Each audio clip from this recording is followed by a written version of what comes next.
শহীদ শেখ শাহরিয়ার বিন মতিন, আমি তার শহীদের বাবা। ঈশ্বরগঞ্জ আইডিয়াল কলেজ থেকে এইচএসসি পরীক্ষা দিতে ছিল আন্দোলনের সময়। 5টা পরীক্ষা দেওয়ার পরেই সেই আন্দোলনে যোগ দেয়। মিরপুর 10 গুলচত্বর এরিয়া 18 জুলাই বৃহস্পতিবার বিকাল 5টা থেকে 5:30টার দিকে সে গুলিবিদ্ধ হয়। একটা মাত্র গুলি, যেটা চোখের উপরে ডান চোখের উপরে এই জায়গায় লাগে, একদম মস্তিষ্ক বরাবর। স্নাইপারের গুলি, টার্গেট গুলি সব। আমার মেয়েটা আসছে আমার সাথে। মানে এখন যে পারিবারিক যে একটা কষ্ট আমাদের পরিবারে, সে প্রতিদিন দিন যেমন যায়, সন্ধ্যা হওয়ার পরেই এই ভাইয়া ভাইয়া করে কান্না করে, ভাইয়া কেন আসে না বাবা, ভাইয়া কি আর আসবে না। আমার ছেলেটা মেধাবী ছিল, খুব শান্তশিষ্ট ভদ্র ছিল। সে 5 ওয়াক্ত নামাজ আদায় করতো। বাসায় যখন নামাজ পড়তাম, প্রায় আমরা দুইজন নামাজ পড়তাম, মাঝে মাঝে আমার ছেলেই ইমামতি করতো। এশারের নামাজ পড়ে কোরআন তেলাওয়াত করতো। এই স্বৈরাচার আমাদের দেশের মেধাবী ছেলেদেরকে শেষ করে দিয়েছে। নিষ্পাপ মাসুম বাচ্চাদেরকে টার্গেট করে গুলি করে শেষ করে দিয়েছে। আমি আন্তর্জাতিক অপরাধ ট্রাইব্যুনালে শেখ হাসিনাকে 1 নম্বর আসামি করে এবং টোটাল 52 জন আসামি করে মামলা দায়ের করেছি।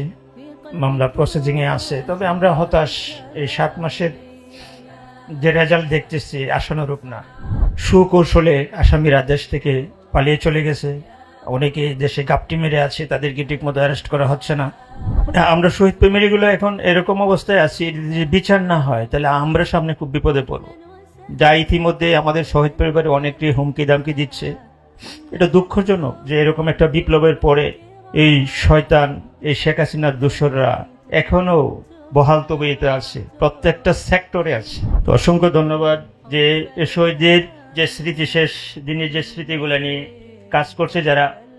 অনেক ছেলেরা আমাকে ফোন দিয়ে, আমার কাছে গিয়ে আমার কথা শুনে, এবং আমার ছেলে সহযোদ্ধা যারা ছিল তাদের কাছে গিয়ে তাদের কথা শুনে সঠিক যে রিয়েলিটি, যেটা বাস্তবতা, যে ঘটনাগুলাই কিভাবে ঘটছিল সেদিনের ঘটনাটা খুব সুন্দরভাবে তারা এই বইয়ের মধ্যে লিপিবদ্ধ করেছে।